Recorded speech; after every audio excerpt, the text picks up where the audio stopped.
if you're just telling a sad story without that solution, you're not giving people any ability to actually do something about it. Here's a really sad story, but if you can donate some money, we can actually do something about this. We can actually stop this problem. Welcome to Mission First, the podcast to learn from successful entrepreneurs changing the world for the better. Are you in the first 3 years of your company?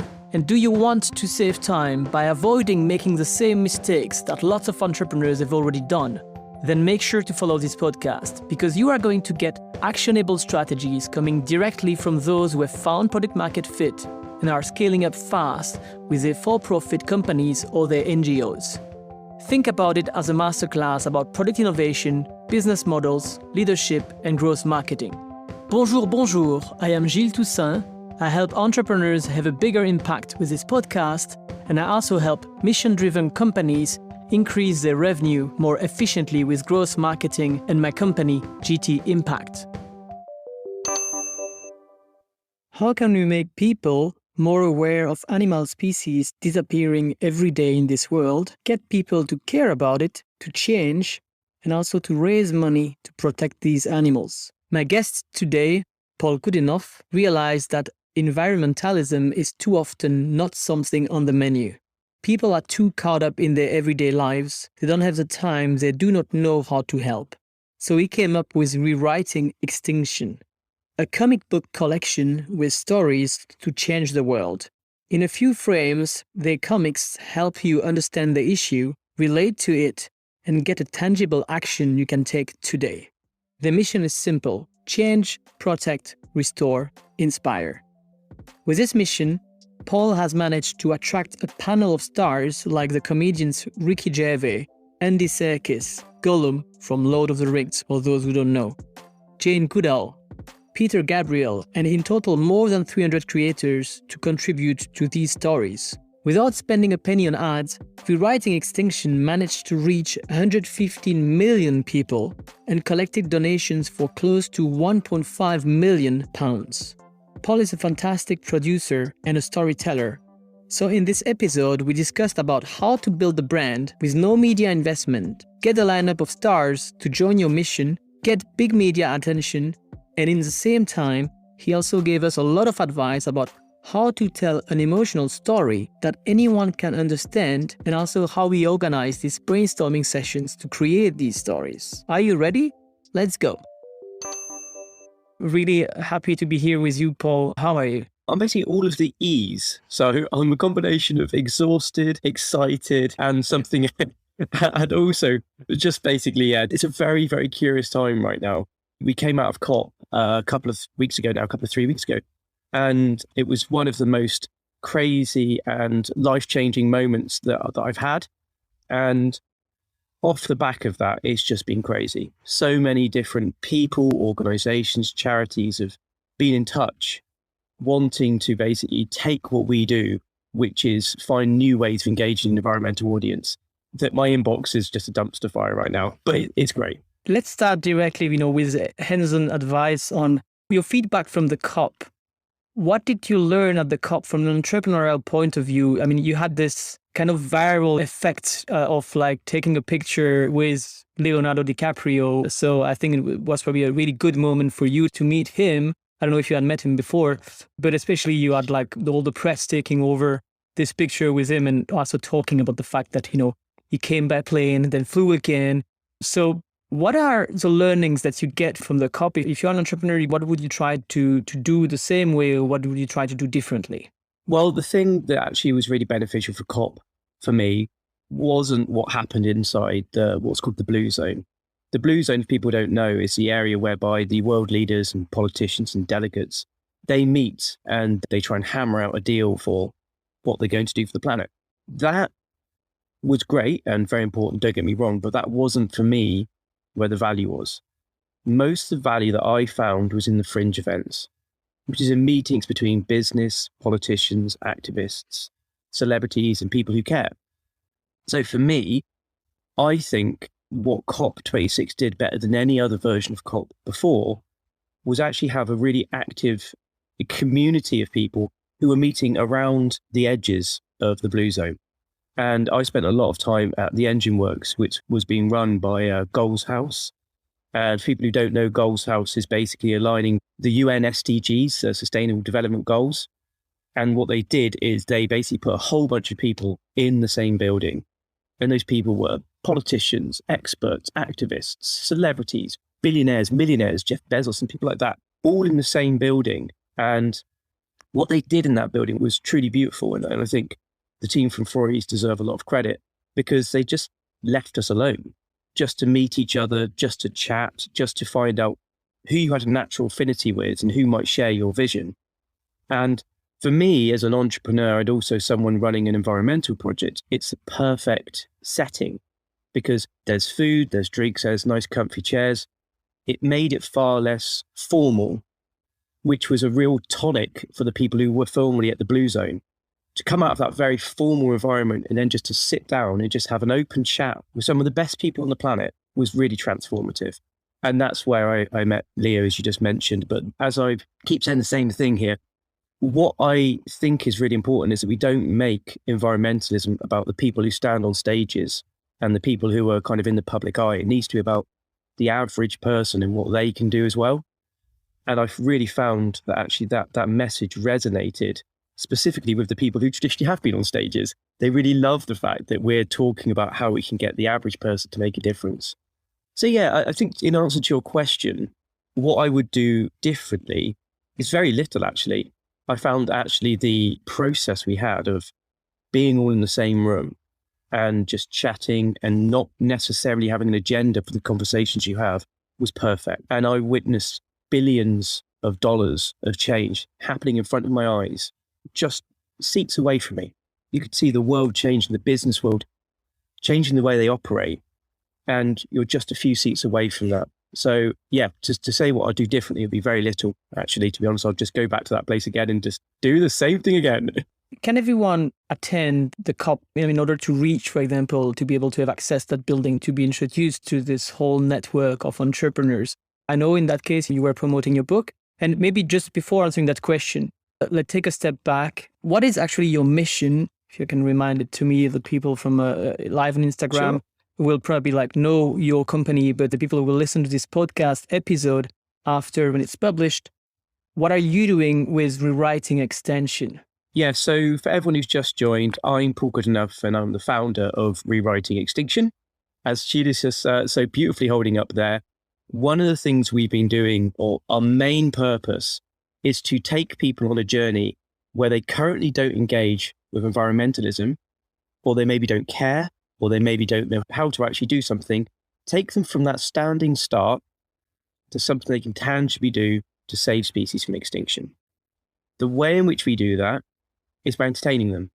So we find easy, fun, non-judgmental, apolitical ways of telling everyone across the world what environmental things matter and what they can do to help, generally by comics. So we basically have Rewriting Extinction as our social media accounts, and they give away free comics, and those comics entertain and educate, but mostly entertain.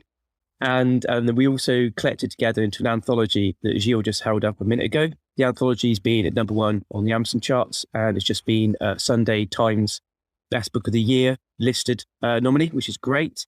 And I think it's fair to say that what we're doing is we are bringing people on that journey. We're talking to a non-environmental audience, the type of audience who gets turned off when they see very worthy, overachieving people almost lecturing them on what they should do. That's not our audience. Our audience is time-poor, average people who just want something simple and tangible to do. And we basically give them that, and we also entertain them along the way. Where can people get the book? In which country now and which platform? I think, again, I don't know every country, but it should be pretty much globally available. So you can get it from your local bookstores. You can also get it from bookstore.org, but the predominant easiest way, no matter how you think about it, people getting it is through Amazon, which has a pretty global reach and distribution network. But if you go to our website, rewritingextinction.com, you can actually find a list of different resellers and distributors in the country you're in. And if you follow Rewriting Extinction, what we also do is we take certain comics from the book and we give them away on a weekly basis and say, hey, this is what we do. Here's a little tidbit, and also some of our best and most viral comics get pushed out online. And that forms both a marketing strategy for people to find out about us, but also what that does is that reaches an audience who can't afford to buy the book. Just so that people know, the money you are gathering with the book, or all the donations, you're running a lot of donations actions through the social media with the different participants, creators who've created the books and the different comics that you're sharing. Where are this money going? So it's really cool, actually. So if you donate, your money gets divided into 3 pots. Or if you buy the book, it's the same, but the split's slightly different, but I'll explain that in a minute. The first pot is in challenging the laws in the business practices that's driving species to extinction. Often, they're ridiculous, antiquated laws, and you just need some money to actually challenge them. As an example, the fishing lines on the back of boats. Currently, they're at an angle that means that albatrosses see the fish, and they go and get caught on the fishing lines and they die. Moving it down by a few degrees means that the albatross eye can't see that anymore. So then, therefore, tens of thousands, hundreds of thousands, millions are saved every year just by that slight change. So that's the first pot. So that's working with Greenpeace to change the laws and the business practices. Change, basically. The second pot is in protection. So that then is buying land that indigenous people have lived on for generation after generation. And when they've lived there, they've kept that land safe. And it's some of the most biodiverse spots on the planet. And the reason it's so biodiverse and the reason it's lived on by so many endangered species is because it hasn't been commercialized. It hasn't been capitalized like a lot of land across the planet. These bits of land are the last breaking points, so we need to keep them safe. So with a third of your money is actually going to keep that land safe and protected. The last third of your money, I should say, that's with World Land Trust. The last third of the money is 5 projects all over the planet that's reintroducing species and rebuilding ecosystems. And if people don't know, read something like Rewilding by Izzy Tree. And what that tells you about is the power of the reintroduction of one species that can entirely change and hypercharge an ecosystem back into recovery. So things like the Tasmanian devil, the beaver, the Iberian lynx, the Mexican bear, the vulture. What they do is by putting them back into the ecosystems, it allows all the other species to benefit from that. And it changes weather patterns. It changes environmental disasters like flooding and wildfires. It also improves the breeding capacity of the other species in there. So yeah, it's a very long answer, but basically every single pound we make, every single dollar we make gets divided in those 3 ways. And for every £100 we make that goes to the World Land Trust, we can generally buy an acre of land. So there's a very tangible thing that every week we put on our website. We have saved this many species from extinction. We've bought this much land. We've raised this much. So every book, every donation has a very tangible outcome. And that was what was so important to me, that people could immediately say, well, I've put £10 in, £50, £100 in dollars. I know that I have actually bought a small parcel of land that's safe forever. And that's that thing done. It's a beautiful way to help. And so right now talking about numbers, just to give an overview to the listeners, how much have you raised in donation in less than 6 months, you told me, in terms of reach to the different people? What are the numbers you can share with us? Absolutely. So the reach has been absolutely astronomical. So right now we've already reached and had our comics seen by over 115 million people globally. And that audience is mostly an audience who doesn't really engage with environmental matters. So mostly that's an audience on Instagram who want to be entertained, which is fantastic, which means we're actually getting to the places and the people we want to get to. In terms of fundraising, we've raised about £100,000 so far. But I should also say there are things coming down the road that should substantially increase both those numbers. We've got partnerships with people like Webtoon, who are a fantastic online comic platform, and they get about 7 million views a day. We've also got partnership deals with people like Rapanui T-Mill, who are the clothing company. So we'll be launching a range of clothing soon. And that should, again, hopefully bring in hundreds of thousands of extra money. And with that, save even more species. But despite that, I really do also want to say that we are working really hard to raise as much money as we can. We also need all the people out there, all the listeners, all the people who might watch or listen into this, every one of you, you can play a part as well. Rewriting Extinction is just me and a few volunteers. We don't have the funding that some of the NGOs have. It's all entirely funded by myself. So everyone who can share our story or donate or ask their friends to share our story, it all absolutely matters and counts. So yeah, that's where we are. £100,000 raised, over 150 million views, and we're not stopping here.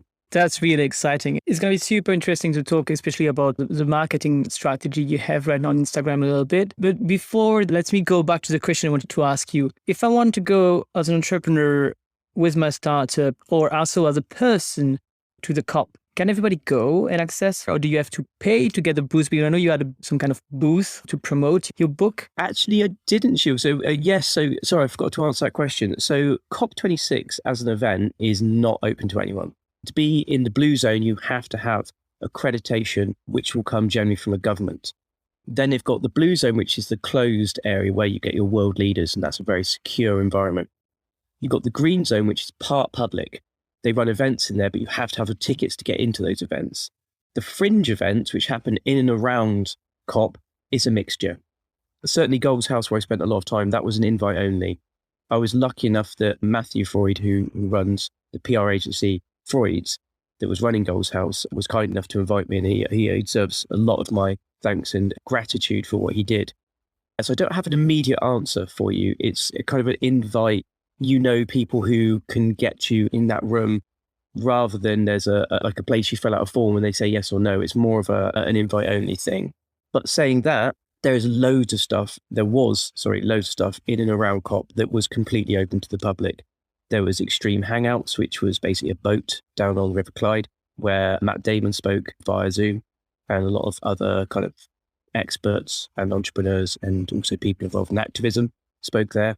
Entirely open. Anyone could turn up.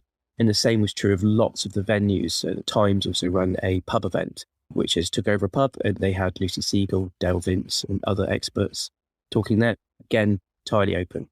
So yeah, I don't have just a single answer for you, but effectively, if you know people in the environment sector and you have an offer that is interesting, generally you can get into these places.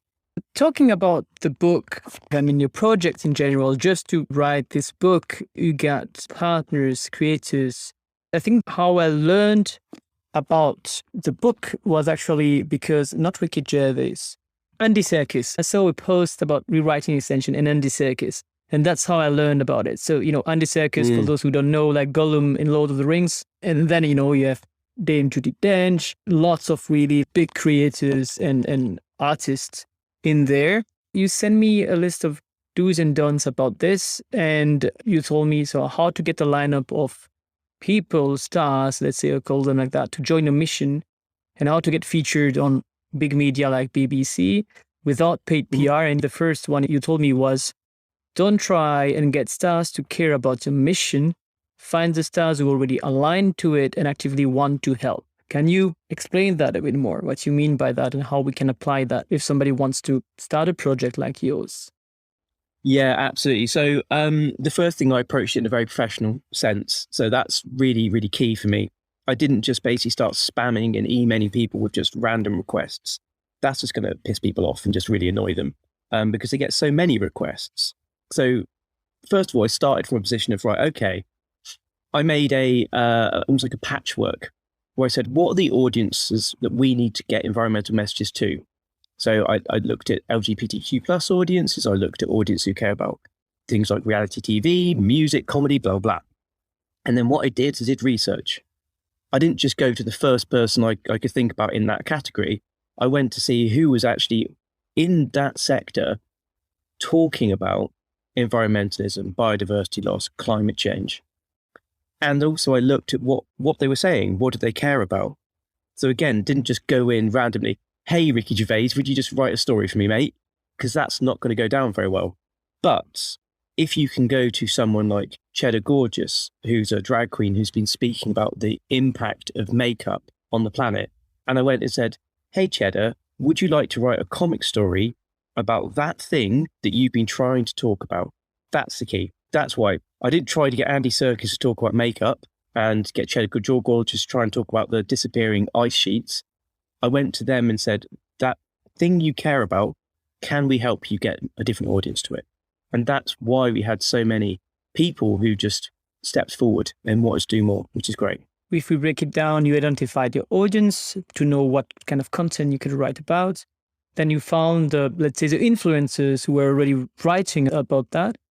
And you reached out in that context saying, I have this idea, I would like to create a book and comics about it. Would you like to basically do what you're doing, but just do it for the book? And I'm gathering the stories of everyone. I help you because I know like some of them are copywriters, and of course you need like comic designers in that case. And I guess some others were come like for every story I see in the book, you can see that I know it's been developed by Professor Michael Mann, for example, and then adapted by Roger Stern, and arts and colors by Joey Orsay. So for every comic, it's usually a combination of 2 to 4 people who are working together. And so in that case, you just let them do what they do best, talk about what they do, what they like most, and then just the process easy for them. What do they get in return? I mean, how easy is it to convince a Ricky Gervais, for example? Did you know him personally before? No, I didn't know hardly anyone on the project beforehand. And all I'll say is that the fact that we're saying to celebrities, experts, comic creators, we're going to make a comic about that thing that you care about, meant there wasn't really any convincing needed. I didn't press anybody to do this. I just went and said, do you want to do it? And the people who said yes, we did it. Sometimes, actually, I need to give a lot of credit to people like Cara Delevingne and to Richard Curtis, because they introduce people as well. Yeah. A lot of the time, particularly Cara, she had such fun on her session we had with her that she said, oh, I need to introduce this person and that person. They would love this. And that was really key to it. So just to explain to people at home, what we do is we have a video brainstorm where we say, okay, in this video brainstorm, we have somebody who has access to an audience. We have a second person who has expertise in that matter. Third person, generally me or Sarah, who kind of is an overarching view on it. And the fourth person who's a comic creator. And then what we do is we get a call. It takes half an hour to an hour, and we just have some fun.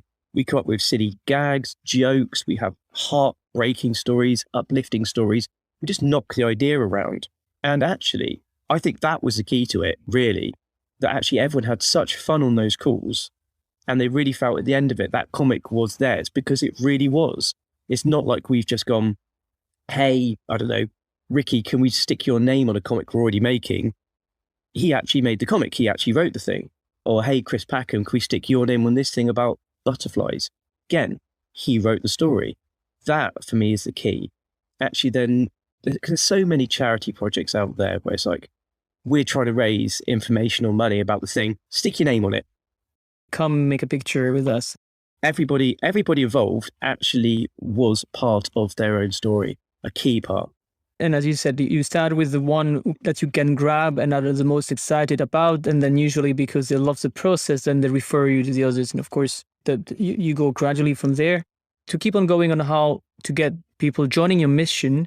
And again, what you said is very right. That's what I say to all the entrepreneurs who have a sustainable mission or a social mission. Start with your mission. If you don't start about your product, don't start about what you do, start about what you believe in. And usually, start with why. It's very well known. And this is how you get the people to stick with you and to join your project. The second do you sent me was media loves a new angle, a new way of approaching a problem or providing a solution. So be bold, passionate, and inspired, and ask yourself, what would make me stop scrolling? And you'll probably find that the media will love it. Can you iterate a bit on this? Well, I think what we have at the moment is we have an absolute glut of information. All of us are so time poor right now. I mean, Gilles, at the beginning, we just talked about how busy you are. None of us have enough time to do all the things we want to do. So just looking at it from the point of view of somebody who's really time poor, who really wants something to make them excited. And if you're saying, okay, I want to do what this charity's done before, or this entrepreneur has done before, people are going to be like, oh, I've covered that story. I've spoke about that thing. What's new? What's exciting? And that we had that. So basically I when I was working out the project in my head, I thought, well, how do we get environmentalism to a new audience? And what's the story? What's the PR story? What's the media story? What are they interested in? And for me, speaking personally, I think Rewriting Extinction is doing for environmentalism what comic relief did for humanitarianism. And if you didn't know, for the people at home are listening who didn't know, previously, a lot of the world's humanitarian and social problems weren't really being globally recognized. So comic relief, what they did is they went and made human stories about the things happening, particularly in Africa when they first started, but all around the world as well.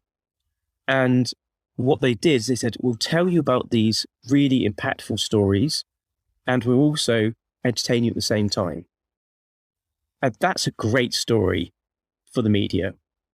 It's another version of comic relief. I get it. There's an immediate hook there that people can understand, but it's a new angle. It's a new thing. Oh, and it's comics. Fantastic. People love comics. Oh, and it's got some great celebrities too. Great. We love celebrities. That for me was what made it easy for us to get so much media. And really, we get at least one or two media things or appearances or talks that I and we do every week. And that's not slowing down. That's, in fact, actually ramping up now. I think this is a trend. This is a way to go now. It's called edutainment, and it's the same thing with advertising. We are bombarded with advertising at the moment. Part of my job is to, I do growth marketing for companies, and part of my job is to create advertising or to accompany, support clients with that. And we have so many advertising everywhere. People don't look at them anymore. The same thing on social media. Like most of the social media are full with advertising.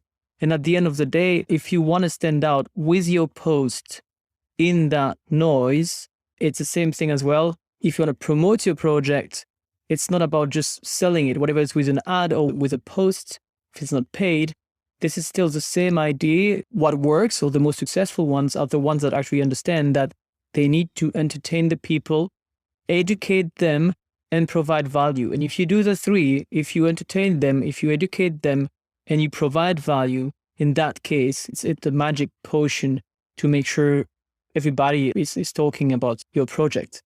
To bridge to the next part, which was in the comic books, I thought that's something that would be very interesting for everyone to learn of, how to tell a good emotional story that anyone can understand. And this is basically what you've done brilliantly in this book, with in a lot of different kind of stories. I'm usually not a big fan of comics. It's the same thing because they are so. I mean, the thing is, like, I have my style, and the good thing about there is that there are lots of different styles, and this is exactly what I like about it. And so, like, everybody will find something that they like. But what I like about it here is that every time you have a story about a specific cause that are related to protecting seas and oceans, for example, and then you have a few of them, and then after every time you have one practical way of what you can do in order to help make this world more sustainable, to help, like, save Rewriting Extinction in that case. But before that, I'd like to know, you talk about this video brainstorming session. How long are they? How long should they be? And what are the steps that you go through in a video brainstorming session to go from nothing to, it's not a final idea, I guess, in one session, but at least a good idea at the end of the session? Absolutely. So yeah, generally take half hour. What I've generally done at the beginning is say, hey, whoever's on the call, here's an example of a great comic, and this is why it's great. I'll try and get one up to show you, actually. I was quickly flicking through the book while you were talking. I've used this one more than anything. It's a story written by David Schneider, Amber Wedden, myself, and Chris McCoy. So I'm trying to hold that up in such a way that people can see it. And if you can't, what it says is it's got two orangutans on the date, and if you don't know, they're endangered at the moment. So what they're doing is they're saying, I've had a lovely time with you. Maybe we can go back to your place. The male orangutan says, well, it's a bit of a mess. And then you finish by actually seeing that the reason that his place is a mess is because it's been deforested. So we show that at the beginning to help frame what a good comic might look like. And then we explain, well, generally what we do in a 4-panel comic is the first panel is about understanding the issue. The second panel is about making it relatable, human relatable, something we all know. And then the third or fourth panel is around the gag, and where you actually hit people in the heart and say, oh, and then from that, you've really framed the conversation. So you then say, well, okay, well, we're going to talk about, they talk about something they care about. You say, okay, great. What's a human relatable way of taking your issue and making it something that everybody across the world can understand and relate to. And then comes the hard bit. What's the joke? What's the funny thing? What's the takeaway? And that's where the hard work happens and the magic. But generally you get to that point in about half an hour, and then you basically refine it for offline, outside of the call. And that's how you make a good story. Just to finish on that, some of the things I think make a good story is you need to actually have empathy for the character. Naming a character is really, really important. So you may have heard of Harambe or Cecil the lion or Wally the walrus. Once you name an animal, people start to emote and actually feel some resonance to it. And that is really important. You have to make people understand that it matters what happens to that species. Once you understand it matters, then you can then tell the story you want to tell. I do need to quickly point out the story that Jenny Ginyer created that kind of started it all off. If you don't already follow Jenny Ginyer online, she does some incredibly heartbreaking stories. And if you can't see already what this story is, it all relates to a fact that I heard, that 1 billion sea creatures are being affected every day by plastic waste. And I heard that fact and I couldn't comprehend it. So what Jenny's done is she's taken that fact and boiled it down to a very simple thing. You've got an albatross mother who's feeding plastic waste to her chick because there's nothing else she can find. And because the albatross mother doesn't understand that plastic waste isn't good for her chick, she just keeps feeding the chick more waste and more waste. And then slowly during the comic, unfortunately, the chick passes away and dies because the mother couldn't find anything except plastic waste to feed her chick. That story broke me. It absolutely broke my heart, and had about 40 million views plus online on its own. And that's what Rewriting Extinction is all about. It's not about saying 1 billion sea creatures are being affected by plastics. It's about saying, here is a story of a mother who can't feed her chick because of what humanity's doing. So that we all feel something. We all know that we have to do something out the other end. So hopefully that answers your question. Yeah, I mean, like you talked about lots of different, very interesting things here.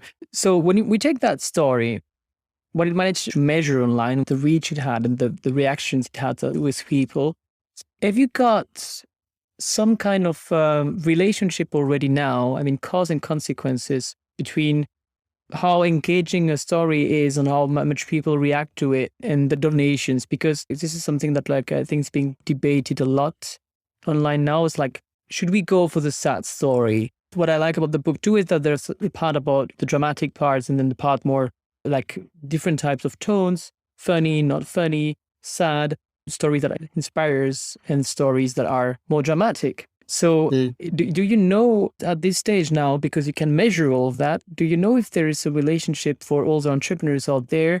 Is that better to really connect on a sad message to someone and to talk about the problem in that case so much that you connect with them in order for them to take an action after? Or is the inspiring part actually moving people more towards action? Yes, I don't actually have the right answer for you. And the reason is because each of our stories is quite unique in the way it handles the actual subject matter and has a unique collaboration and also has a different way of packaging it up. There's no right or wrong way, I think. But I think that if you're doing one of those and just keep pushing one of those, you're going to fail. Because people can't take too much heartache. They need some inspiration. They need some positivity. So, for example, just to sort of call out and say, so one of our charity partners, Rewild, what they do so well is they talk about what are the solutions, what we're actually working towards. And if you're just telling a sad story without that solution, then you're just not giving people any ability to actually do something about it. You're just making them sad. You're giving them this negative energy and they can't put it anywhere. So for me, with that story you just made with Jenny Ginyer, for example, we're saying, okay, look, here's a really sad story because that's Jenny's brand. Here's a really sad story. But if you can donate some money, we can actually do something about this. We can actually stop this problem. And that for me is when, to speak to the entrepreneurs here, that's when things get really interesting, when you can highlight a problem, make people care, and then give them a tangible solution out the other end. And I need to just also say that all of our charity partners are doing that really well. So all of their projects they're doing all across the world. are specifically making a difference. And that's what the money is going towards, actually tangibly helping. So I realized that kind of was dodging the question a little bit, but it does really, really depend. But I think that the takeaway here is, in any case, you can't feeding only sad stories. It's the same thing, right? If you write an ad, if you want to promote your product, I mean, everybody knows, if you do a bit of marketing, you will understand that it's always good to start with the problem, because that's how our brain is wired. Like our ancestors, they used to react to noise, and because basically it would mean being aware of the problem would mean for them surviving or not. And our brain, even though we're not living in the caves anymore, we're still not so far away from there in terms of our brain activities. And this is why it's proven in terms of marketing as well, that starting with a problem is something that actually can attract the attention of people. But the problem is, if you keep on only talking about the problem, of course, you're not going to get anything from it. So you start with a problem, usually you agitate it, as we say in the past copywriting frame structure, and then you offer your solution. Let's talk about the advice you sent me. So you just named one of them right now, which was if you use a non-human character, give them a name. It's the same thing. If you use a human character, I think giving them a name is something that people can relate to. You just put yourself in the shoes of your audience. But when you talk about the problem, it's good to talk about Johnny. If you sell a more sustainable soap, for example, it's good to talk about, when you develop the product, to talk about Johnny, who has actually that typical problem that helps you to frame the problem and to really put yourself in their shoes. But so one of the other duties in me was find a way to relate to the lives of the audience. So Jenny's story, just to go back to that one, what she did there is she just framed plastic pollution, the entire problem with single-use plastics and seas full of waste. She framed it around a mum trying to feed her child the best she could. And every parent, and probably everybody on the planet, can empathise with that. Even if they don't have direct experience themselves, they can empathise with it. And what is the truth in that? So I always try and find, what is the single truth in every story? What's the thing that everybody goes, yes, I know that to be true because I felt that feeling. Everyone knows that feeling of wanting to do the best for someone else. And also everyone knows that feeling of being unable to do something. So with that, the story was around an albatross mother trying to save the life of her chick. We all can feel that, and trying to do the best for a chick, but being unable to actually control the problem. We've all had that in our lives. We've all basically found that the problem's too big, or we can't control it, or it's much bigger than we are. And the clever thing about that story is the relation there is the reason that problem is too big for that mother to deal with is because of us, humanity. And it ties the story. You see those plastics and those cigarette butts in that story. It ties it to us as humanity. So it makes us look at ourselves. And it also reminds us of the truth of just a mum trying to feed her chick. So to give the specific advice, to go back to your question, what is that one thing to be true? Is it that you wake up in the morning and you do anything you can just to not get out of bed? Is it that you dream of these great big changes you're going to make in your life, but you just can't be bothered to get started? What's the truth? What's the emotion and the reaction that all of us has had as humans? And then put that into the story. Because when someone reads it, they can go, oh, that's me. Yes, I've done that. That is at the heart of every story we try to tell. Something that immediately everybody can go, that's me. Or if not, that's me, I can empathize with it. And that's where it gets very important to actually dig into your persona to know what might that thing be. And the second advice you sent me was know your character and give them a voice. So tell me more about that one. Yeah, so something a lot of storytellers do when they're first starting out is they make a character to fit the plot. So okay, well, I've got this plot of world domination. There's basically these bad guys trying to take over the planet. Well, who am I going to basically create? What character shape am I going to create to fit these holes in my plot? And that's the wrong way around. If you create a character that you would love to meet at a party, even if they're evil or wonderful or useless, they've got to be interesting. They've got to be as human, if not more human, more interesting than everyone you know in your life. You've got to want to hear them talk.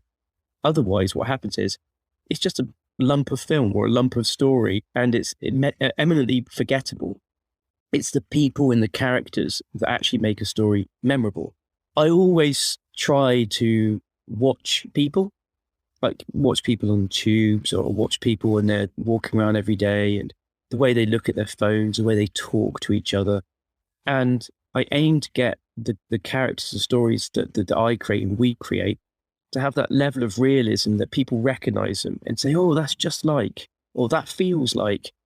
And then again, to go back to the previous point, that makes you care because you can imagine being their friend. And you've probably heard many, many stories of fans and followers seeing actors who play roles on TV shows, books, films, whatever, and they feel like this character is their friend. They feel like they know that character better than they know some of their own families.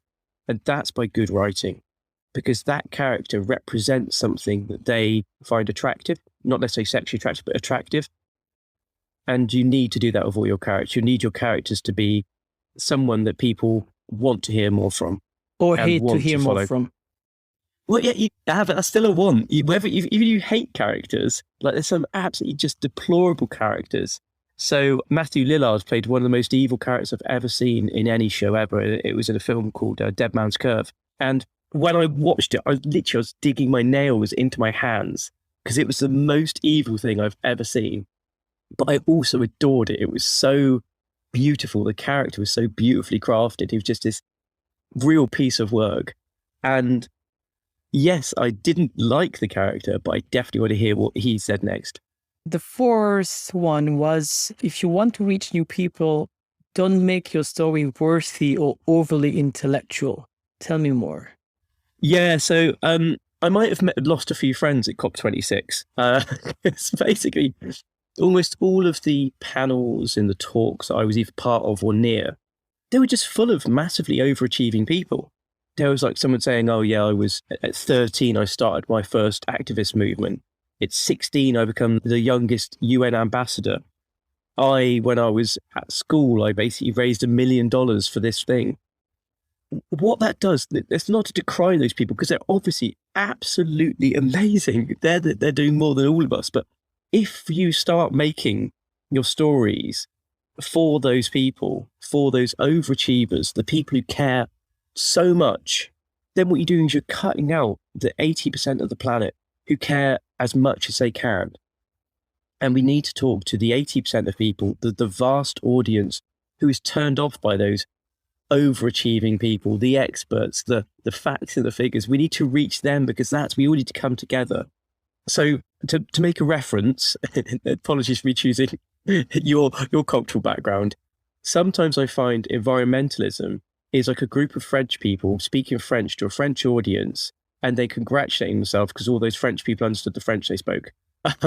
So what I think you need to do is move away from that worthy sphere, move away from that intellectual sphere, and just get to the average person, the person who's woke up with a hangover from the night before and just doesn't think they can do anything that day. Reach them. Reach the single mother who has very little time and just wants to scroll through her Instagram feed to be educated or to smile for the first time that day. Reach the family who they're struggling to make ends meet, but they want something they can care about and do as a family together. Those, for me, are the audiences you need to speak to if you want to get big penetration, big market penetration, because otherwise you're just talking to the echo chamber, if that makes some sense. Yeah, I mean, that makes total sense. I have something that I'm just wondering on my side here is like, if you want to reach a really high audience, you want to go away from the very elite, if you want to talk to the mass, how do you still do that? Yeah, well, for me, it's emotions. So basically, even if you have 10 pennies or 10 cents in your account, you have 10 billion, you still have certain human connective things that happen to you. You'll still have your fears. You'll still have your fears of the future. You'll still want to do the best for your children or your friends or your family. You'll still have things that can connect all of you. Speak to those rather than speak to, oh, isn't it awful that when your car won't start? What if I have a car that makes me feel like crap? You just excluded me from the get-go. I would put in another term, put it in like exercise terms. To get people fitter, you don't want people like Arnold Schwarzenegger, you don't want bodybuilders, you don't want Chris Hemsworth talking to them. You want somebody who's probably just started exercising, just finding their way. You want someone who can talk about exercise in a nice, fun, friendly manner with an arm around the shoulder. You don't want to walk into a gym and just see all of these absolute beefcakes telling you what you need to do, because you're so far away from them. It's exclusionary. You need to basically have someone who says, look, come on, put their arm around your shoulder and say, let's just go for a walk. Let's just eat a bit healthier today. Let's get started. And that's kind of what I mean. If you deal with things like you were saying at elite level, for some people, that's too far away. They can't possibly get to that elite level because it's insurmountable in their heads. So you need people to kind of greet them where they are, put your arm around their shoulder and say, look, let's just start walking together. The next advice you send me is don't assume people care like you do. Absolutely. So this one I learned myself the hard way. It's very hard. People have a certain amount of emotional energy. And sometimes that emotional energy is spent in things that they care about. So, for example, one of my friends unfortunately lost their son to a brain tumor. And me trying to speak to that friend saying, no, your money, your time, your effort should be placed here. That's not going to work. It's going to basically either make that person feel bad or try to push back against you. So don't try to assume that your mission, the thing that you care about, and the thing you think will save the world, will save somebody else's world.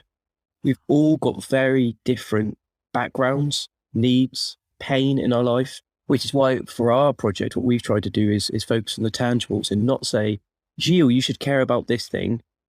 What we've said is, actually, Gilles, if you want to help, here's what you can do, and here's a tangible outcome. So you don't necessarily need to care about species loss. You don't necessarily need to care about climate action. You can just say, okay, I don't want to care. I just want to do this thing and then forget about it. That's cool. I have no problem as long as everyone's pushing in the same direction, helping. I don't need to make you feel bad for that to happen. I guess that's my point. You're saying something interesting here is basically what it means as well is don't tell people what to do. Don't tell people like, okay, so much you should do as I think you should do. But at the end, you want people to get actions. So if we go a little bit about out of the storytelling here, but more about the actions on the marketing, for example, what's your experience? What have you seen regarding the kind of call to actions you want to use when you basically would get the people to still have these viral posts and people sharing it, but also people taking a donation? So the channels you used mostly, if it hasn't changed since the last time we worked a bit together, was is mostly Instagram and basically social media plus PR. So let's take Instagram as an example. People can donate directly from the post, and that actually works very well for some of the posts you've made. So what's your advice to get the story done, the post done, and then which call to action should you use, or how much should you be pushing people to take action? Yeah, so it depends on the issue at hand. So, for example, if you're talking about plastic pollution, you don't want to ask people for donations generally, because that isn't the issue. The issue is basically people's relationship with plastic. So in that one, we, for example, push things like petitions. We push things for people like to make personal changes in their lives. If, however, you're talking about the extinction of a species because of human intervention, then generally we might want to push for a fundraiser to buy that land to protect it from human intervention, for example.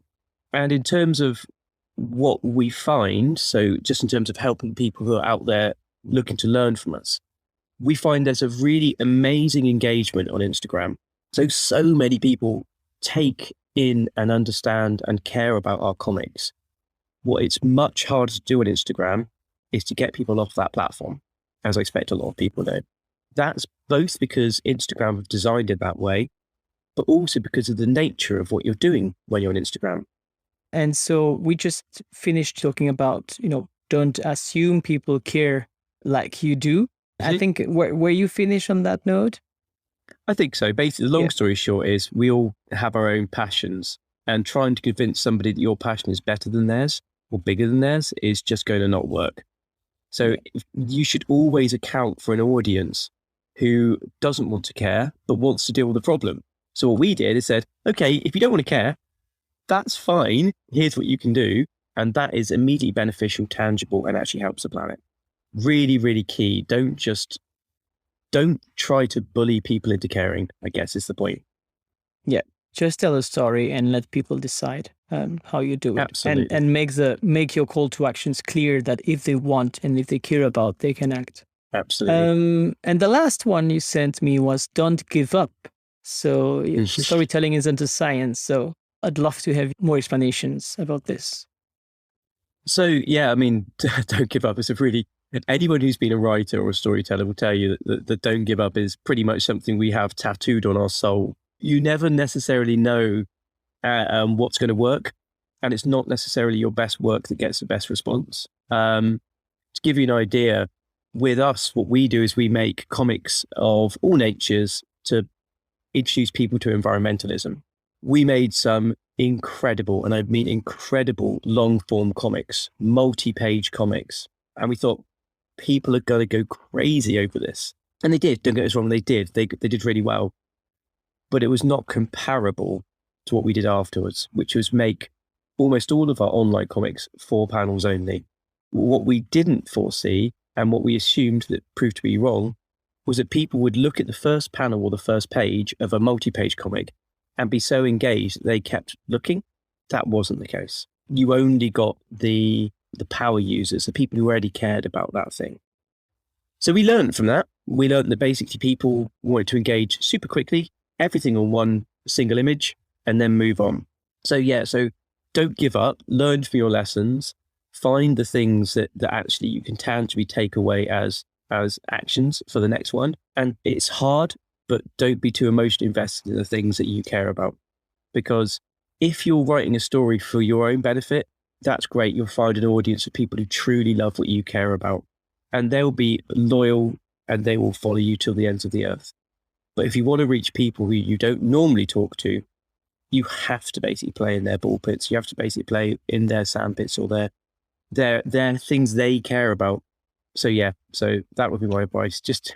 And I mean, that's a very important lesson for all entrepreneurs out there. And it's the same thing if you build a product, as telling a story here, you need to try really different formats and fail fast. You need to try, and if you want to innovate, whatever it's innovating with the product or with your stories or with your marketing, you really have to try very different angles, because trying different formats in terms of marketing and copywriting, it is very, very important. So it's the same thing if you test, don't take one format and then make 3 pages or 4 pages. Make one format which is 1 sentence and make a format which is 10 pages and one of 3 pages. And then these are the more extreme the test you're making, the more you're going to learn, because the danger of trying to optimize a bit around that, you might optimize it, increase it by 10%. It's actually changing the format completely might increase it to a potential of like 70 or 500 or 2000%.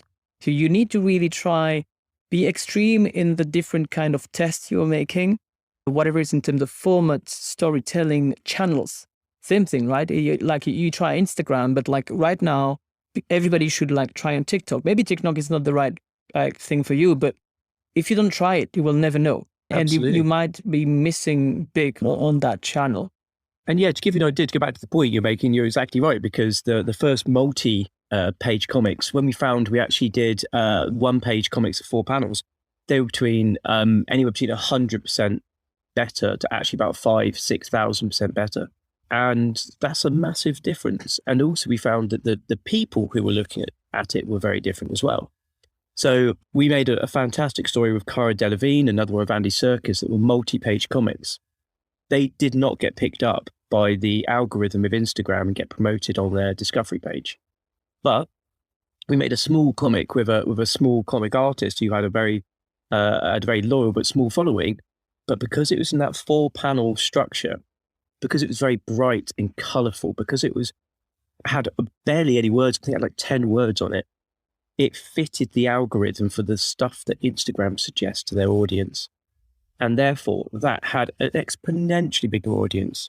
Some of our comics have had, tens of millions of viewers, because we tried it. We tried different things until we found a pattern that worked. And when we found the pattern that worked, not only did it mean it got more views, it got more views from an audience we were trying to get to too. You are mentioning Instagram and organic here. So you didn't pay, you're usually not paying to promote any of the posts, right? No, I paid for any of them. Okay. And so it means it's still possible to get viral on Instagram right now. I mean, I'm looking at your profile on Instagram. You have 28,000 followers within with 177 posts. That's that's really good. So which means it's still possible to go viral on Instagram, or to not viral, but at least to go big. What are the key takeaways that you can think at the top of your head of, what's working on Instagram right now in order to grow your account organically? What are the things you've tried that now for sure, if you do these things, it's actually, you have maximized the chances to go well? Yeah, so for us, for what we're doing, it's a 4-panel comic, and those 4 panels being quite visually easy to see as a 4-panel comic on a small phone screen, that's the absolute gold. So by that, what I mean is that the font is at a size that you can read while scrolling without needing to zoom in at all. Really, really key. Also, that all the information you can catch in the blink of an eye. You may need to look further to read the words, but you get everything immediately. You can say, okay, well, I can see that's an animal and I can see what's happening to it. I've got that while I'm scrolling. That's the biggest thing that I can say. But also working with subject matters that people care about, that are either topical or can be interpreted to be topical. So what I mean by that is, you may have one of our comics that Chris McCoy did is basically a dog, panel 1, and the dog says, I got you something. The owner's like, oh, you shouldn't have. And then the dog basically curls up a poo on the floor, and then the guy is, you shouldn't have. So that's a joke. It's basically a dog just pooping on the floor. But that is very memeable. So people can put like a little sign on that dog's neck that says, big business. So the dog's called Big Business. Like, I've got you something. Then the man is like, average person. You shouldn't have. Panel 3, dog curls up a poop on the floor. The poop says climate crisis on it. The man says, no, you shouldn't have. If something is remixable, if it's applicable to your friends, if it's applicable to an argument you're making or a point you're trying to make, that's what gives it that extra ability to go from being a fantastic comic to a viral one. And everyone might know of this one. It's a really great comic that's been shared, I'm sure, millions of times.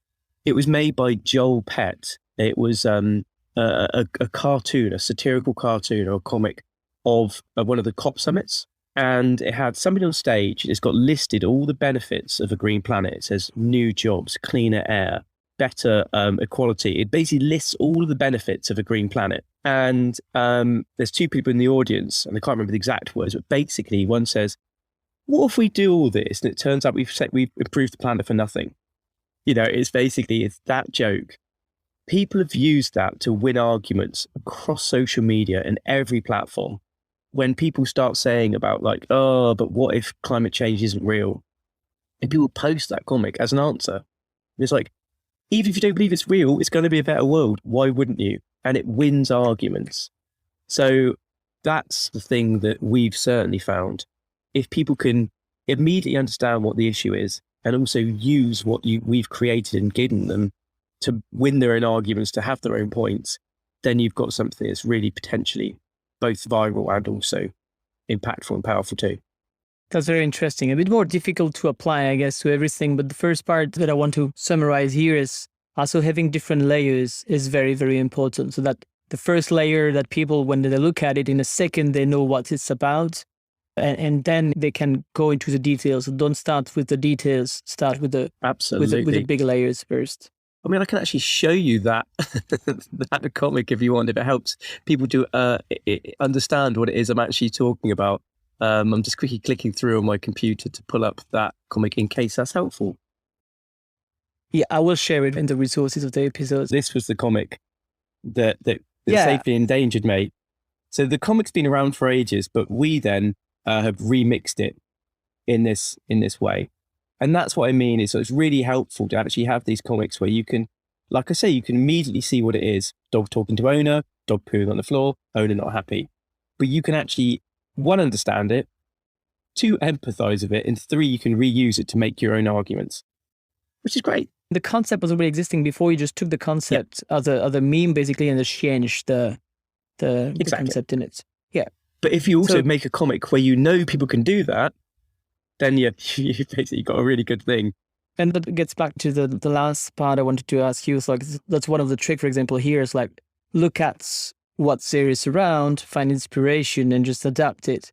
When you go back to this creation session in half an hour with Ricky Gervais, for example, you said, you explained, so the way you do it, you basically make it easy to first frame what you're going to talk about. So here are the options, what we could do. Let's focus on one. And then the hard work starts. And when you start with this brainstorming session, what are the tricks you do during this? Do you have any tips you're using during this half an hour to make that super efficient, to go from this is a topic and here is the final idea, or the closest to the final idea you can get? What usually happens? Yeah, so I do have some very specific advice. For the people who are listening to this, like I forgot to mention in the past, but you are a producer. So you are on IMDb. People can find you on IMDb, and you've produced some big shows. Like you had 2 nominations for which awards again? Emmys. Yeah, so I didn't win anything. So I need to always give a lot of credit to the other people involved in that production, because basically I don't know why I got nominated. There was a lot better people than me. But yes, I both work under my own name and under pseudonyms as well.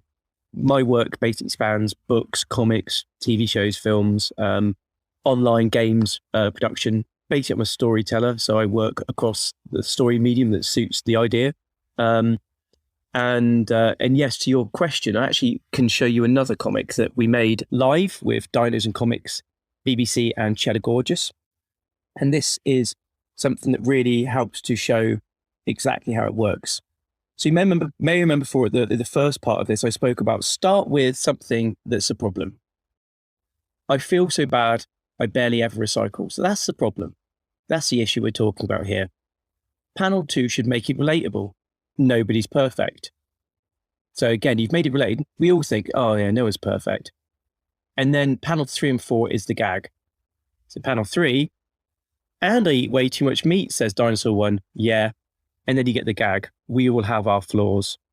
And you can see here, this corporate dinosaur is pouring crude oil directly into the sea. And that's basically about the kind of the environmental hypocrisy.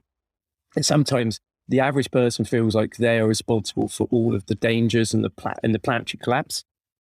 But the truth of it is, actually 3 companies make up 80% of the problem. So although, yes, we can all be part of the solution, that's not to say we should take the guilt of all of the problem. And to get back to the brainstorming session, how do you go from... Exactly. Yeah, so I say, and that was the idea. So we started with Cheddar Gorgeous, who was the notable, saying, I don't want people to feel like they're a hypocrite for the small amount of damage they do. I want people to understand where the biggest damage is. So what we did, we say, okay, so this idea that basically that we're not all equal in the damages caused to the planet, let's start with that. And then let's start with the thought process that someone has. So just to go back to show the screen again, what's the thought process people have?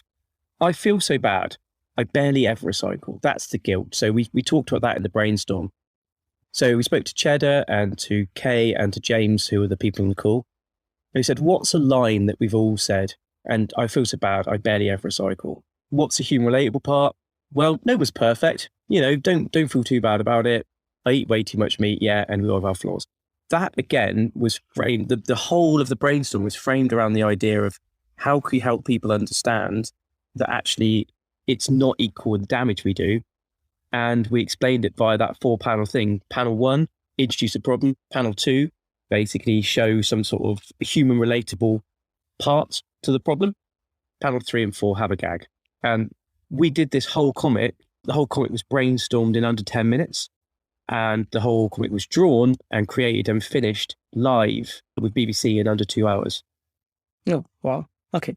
So framing the problem, starting to brainstorm, agreeing on one where you want to start with, for example, here, starting with a problem, find a relatable fact that you can use, all agreeing on that.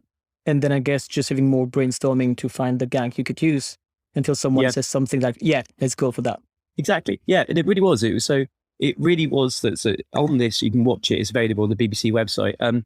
Cheddar said, oh, it's people feel like they're destroying the planet and they're not doing perfect. Don't get me wrong, but they're not they're not as guilty as they might think.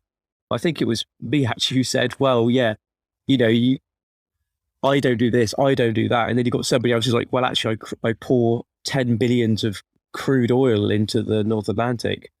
Wouldn't that be a fun thing to have two people talking about how bad they are and have a third person pouring this crude oil into the North Atlantic? And that was what formed the basis of the joke. Good. Thank you very much for all these advice. There are a lot of things in there that are super interesting for people who are insightful. I hope for people who want to learn how to tell stories, how to be impactful for that.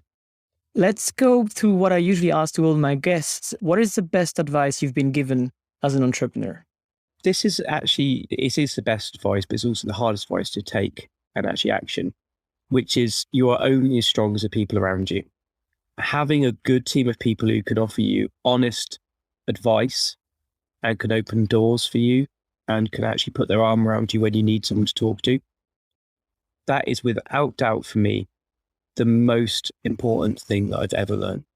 Thank you. Which book would you recommend entrepreneurs like you to read beside people? Beside mine? Offering, yeah. I quite like Business Canvas, actually. That was a good book that I enjoyed. It helped me to break down my thinking into which one? Business Canvas.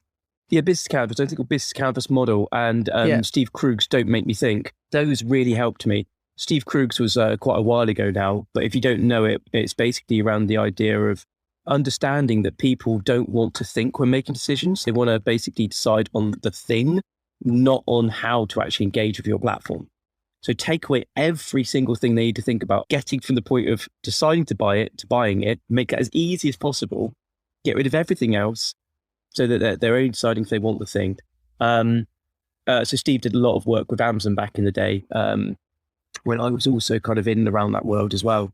And yeah, his book really inspired me, but not only just for conversion rate optimization and buying something, but also for a mindset that you can apply to everything, which is don't let the thing you care about get in the way of someone actually buying your product or actioning your product, whatever it might be.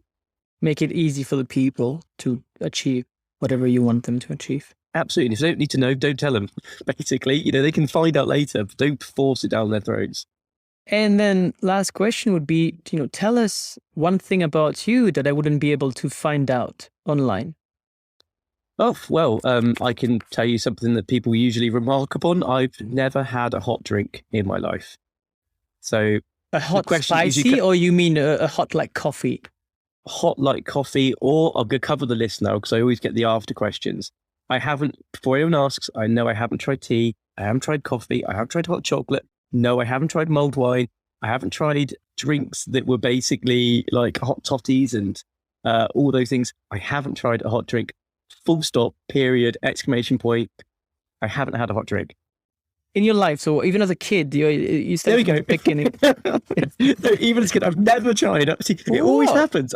I tell people this, they always have fun. So you started from scratch. You were like, I don't want a hot drink. I have no curiosity, Joe. I don't know what it is. So basically, I don't have that bit of me that says, I want to pour a fully boiling liquid down my throat. I just don't have that part of me. I was the same with heroin. I didn't want to try that either. It just didn't appeal to me. Yeah, I mean, that's pretty better for you. So to finish on this, so thank you very much for your time today, Paul, and sharing your mission and sharing all these advice about how to write a good story and how to have people join your mission. I will share the link in the podcast. Is there anything you would like to share with our audience? Are you looking, besides for people buying the books, giving donations, are you looking for employees? Are you looking for volunteers? Are you looking for investors? Yes, absolutely. So just to kind of quickly summarize, yes, absolutely. We're on all the social medias as at Rewriting Extinction. I'm on all of them as at Paul Goodenough. So we're very easy to find. And in terms of your last question, absolutely. So at the moment, just so everyone knows, I'm funding the entire project myself. So it costs me nearly a couple of £1,000 a month. I cannot keep doing that.